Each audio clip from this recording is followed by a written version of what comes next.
Are tariffs a tool for prosperity or a weapon of economic warfare? From their origins in the 18th century to Trump's modern-day trade wars, tariffs have shaped the course of global economies. But why is Trump so determined to use them? Let's explore the complex history and unravel his vision for US trade dominance. Tariffs, or taxes imposed on imported goods, have been a cornerstone of US economic policy since the nation's founding. In the late 18th and 19th centuries, tariffs served as the primary source of government revenue before the introduction of income taxes. Early tariffs, such as the Tariff Act of 1789, were designed to protect fledgling American industries from European competition. By imposing taxes on imported goods, the US government aimed to level the playing field and encourage domestic production. However, tariffs haven't always been beneficial.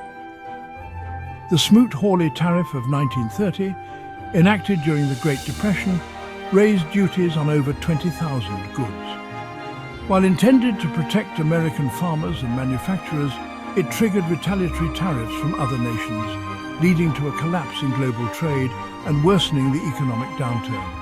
Smoot-Hawley serves as a cautionary tale about the dangers of excessive protectionism, a lesson often invoked in debates about modern-day tariff policies.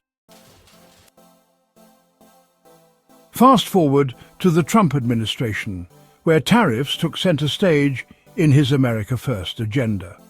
Trump's policies targeted countries like China, accusing them of unfair trade practices, intellectual property theft, and currency manipulation.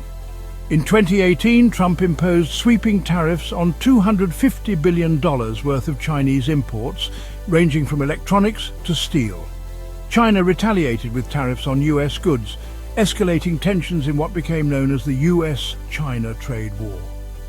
While Trump argued that these tariffs would bring jobs back to America and reduce the trade deficit, the impact was mixed. Some industries, like steel manufacturing, benefited, but others, particularly agriculture, faced severe challenges as China reduced its purchases of US soybeans and pork. Trump also renegotiated trade deals such as the USMCA, United States-Mexico-Canada Agreement, aiming to create fair trade conditions. These policies were met with both praise and criticism, sparking debates about the balance between economic nationalism and global cooperation. Trump's use of tariffs echoes past eras of protectionism. In the late 19th century, the McKinley Tariff of 1890 raised duties to unprecedented levels, protecting US manufacturers but causing consumer prices to skyrocket.